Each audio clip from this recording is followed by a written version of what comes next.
Hello friends, कैसे हो आप सब। उम्मीद करती हूँ कि आप सब लोग बहुत अच्छे होंगे। अन्नपूर्णा दिव्य चैनल में एक बार फिर से मैं दिव्या आप लोग का बहुत बहुत स्वागत करती हूँ। दोस्तों, आज के वीडियो में हम लोग तो कहानियों को सुनेंगे। उम्मीद है कि ये दो कहानियां आप लोगों को जरूर पसंद आएगी। कहानी थोड़ी सी भी पसंद आए तो वीडियो को लाइक कीजिएगा। चैनल पे पहली बार विजिट कर रहे हैं तो अन्नपूर्णा दिव्य चैनल को सब्सक्राइब कीजिएगा और इस कहानी को ज्यादा से ज्यादा शेयर कीजिएगा। तो चलिए फिर शुरू करते हैं। सुबह खाने की टेबल पर सबको पराठे परोसती उमा बेटे से बोली, रात तुम लोग देर से आए हो? तो क्या हुआ मम्मी जी, पार्टी में गए थे, थोड़ा देर हो जाना स्वाभाविक है। बहू ने चिढ़कर जवाब दिया। हाँ, मैं कुछ कह नहीं रही, ऐसे ही पूछ रही थी। पति सुजय की घूरती आंखों को देखकर उमा घबरा गई। बेटी बहू को लंच बॉक्स पकड़ाकर मुड़ी ही थी कि बहू की आवाज सुनाई दी। मम्मी जी हर समय टोका टाकी करती रहती है हमारी लाइफ में। हम कब आए, कहाँ जाएं, किसके घर जा रहे हैं, सबका अपडेट उनको चाहिए। मुंह बनाते हुए रूपा बोली। छोड़ो यार ये सब, मम्मी खाली रहती, यही सब उनका टाइम पास है। आदित्य ने बाइक स्टार्ट करते हुए पत्नी रूपा से कहा। उमा जी सन्न रह गई, बिना बोले अंदर गई तो सुजय भी ऑफिस जाने को तैयार हो रहे थे। हो गई तुम इंक्वायरी? कितनी बार कहा अपने काम से काम रखो, खाली दिमाग शैतान का घर होता है, सुजय बोले। पति की बात सुनकर आज उमा की सहन शक्ति जवाब दे गई। पति के जाते ही अपमान की पीड़ा अपनी सीमा तोड़ आंखों के रास्ते बह गए। क्या सच में उनकी कोई कीमत नहीं है? क्या शादी के बेटी बहू की चिंता करना अब उनका हक नहीं? बच्चों पर माँ का अधिकार सिर्फ तब तक है जब तक उनकी शादी ना हुई हो, उसके बाद सिर्फ पत्नी का ही अधिकार होता है। क्या शादी के बाद रिश्ता सिर्फ पति पत्नी का ही रह जाता, बाकी रिश्तों की अहमियत खत्म हो जाती? मन के ढेरों प्रश्न उमा को परेशान कर रहे थे। उनका मन ये मानने को तैयार नहीं था कि उनका अधिकार अब बेटे पर नहीं रहा। अभी कुछ दिन पहले उमा ने बेटे आदित्य की पसंद का सूजी का हलवा बनाया। हलवा देखकर रूपा बोली, मम्मी जी सुबह सुबह घी से तर ये हलवा कौन खाता है? पत्नी की बात सुनकर की तरफ बढ़ते आदित्य ने अपने हाथ पीछे खींच लिए। शाम बेटी का फोन आया तब माँ की भारी आवाज सुनकर पूछ लिया, सब ठीक है ना मम्मी? उमा जी सब कुछ बेटी से कह गई। सब सुनकर बेटी बोली, तुम चिल करो माँ, अपनी खुशी देखो, हम सबकी चिंता छोड़ो, अब अपनी जिंदगी जियो। बेटी की बात सुनकर उमा जी सोच में पड़ गई। जिन बच्चों के इर्द गिर्द जिंदगी गुजर रही, जिनकी खुशी में उनकी खुशी, आज उनकी खुशी छोड़कर कौन सी खुशी ढूंढेगी? एक दिन पक्की सहेली रहना आई और उमा के बुझेपन के भाव को कारण पूछा तो उमा ने अपना दिल खोल कर रख दिया। देख उमा, हमारा जमाना चला गया जब बेटा बूढ़ा भी हो जाए तो भी पिता के आगे जुबान नहीं खोलता था। अभी की पीढ़ी को टोका टाकी पसंद नहीं आती, तू भी पूछना बंद कर दे।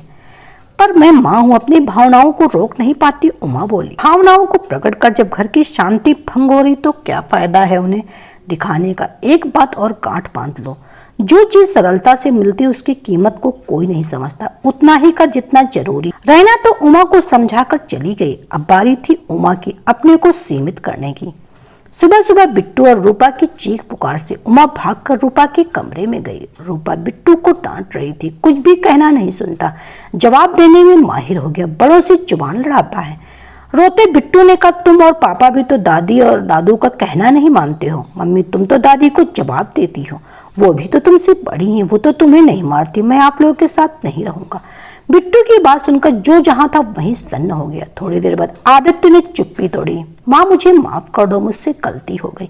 हाँ माँ, आदित्य सही कह रहे हैं, आपकी चिंता हमें टोका टाकी लगती। मुझे लगता है आप अनावश्यक अधिकार जता रहे, जबकि आदित्य पर अब सिर्फ मेरा अधिकार है। इसी वजह से मैं आपसे चिढ़कर बात करती हूँ। मैं भूल गई आदित्य पर मुझसे पहले आपका अधिकार। आप माँ हैं तो बच्चों की चिंता स्वाभाविक है। मुझे भी माफ कर दो माँ, रूपा ने उमा जी के पैरों पर झुकते हुए कहा। आज रूपा ने उन्हें सास से माँ का दर्जा दे दिया, माँ का अधिकार दे दिया है। बिट्टू ने रूपा को वो आईना दिखा दिया जो वो देखना नहीं चाहती थी। भूल गई कि वो भी एक माँ है। एक माँ होकर दूसरी माँ का अधिकार कैसे छीन सकती? आदित्य को भी समझ में आ गए थे, बच्चे जो देखते हैं वही ग्रहण करते हैं। यही नहीं, सुजय को भी अपनी गलती का आभास हो गया, उन्होंने भी क्षमा मांगी। दोस्तों, एक दूसरी कहानी चलिए उसको भी सुन लेते हैं। उम्मीद करती हूँ कि ये दूसरी कहानी भी आप लोग को जरूर पसंद आएगी। वे कई दिनों से काफी चिंतित थे। एक सप्ताह बाद उनके विवाह की 5वीं वर्षगांठ मनाई जा रही थी। उनकी वैभवपूर्ण ससुराल की रीति के अनुसार बहुत भव्य आयोजन की तैयारी हो रही थी। शहर के सभी गणमान्य लोगों को निमंत्रण पत्र भेजे जा रहे थे। सुबह ही उनकी सासू माँ मालती जी ने कहा, नीरा बेटी जरा अपनी भाभी को फोन लगाओ, उन सबको भी न्योता दे दिया जाए। मम्मी जी कह तो ठीक रही, पर इस बार भैया भाभी को नहीं बुलाने का सोच रही हूँ। भैया का समय थोड़ा गड़बड़ चल रहा है, अपने काम में उन्हें बहुत नुकसान हुआ। पूरा परिवार आर्थिक, मानसिक और शारीरिक रूप से टूटा हुआ। इस समय छोटी बहन को न्योता उनको बहुत भारी पड़ जाएगा।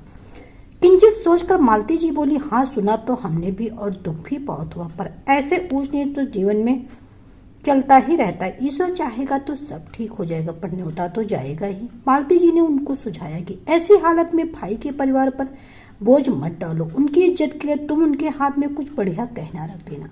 सबके सामने वो अपनी बहन को पहना देंगे। दादी जी अब और ना चुप रह सकी। हमें तुम दोनों की बात समझ में नहीं आई। अगर भाई आर्थिक रूप से कमजोर है तो क्या उसे अपनी खुशी में शामिल ही नहीं करोगी? और मालती, तुम क्या सुझा रही? यही ना कि तुम उनके हाथ में सबके सामने देने को कुछ पकड़ा दो।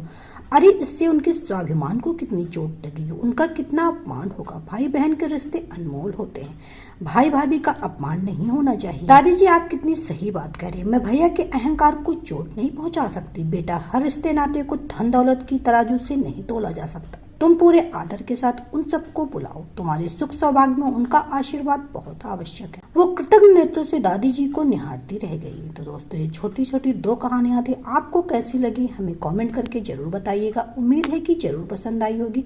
कहानी थोड़ी सी भी पसंद आए तो वीडियो को लाइक कीजिएगा। चैनल पे पहली बार विजिट कर रहे हैं तो अन्नपूर्णा दिव्य चैनल को सब्सक्राइब कीजिएगा और इस कहानी को ज्यादा से ज्यादा शेयर कीजिएगा। तो चलिए फिर मिलते हैं नई कहानी के साथ नई वीडियो में।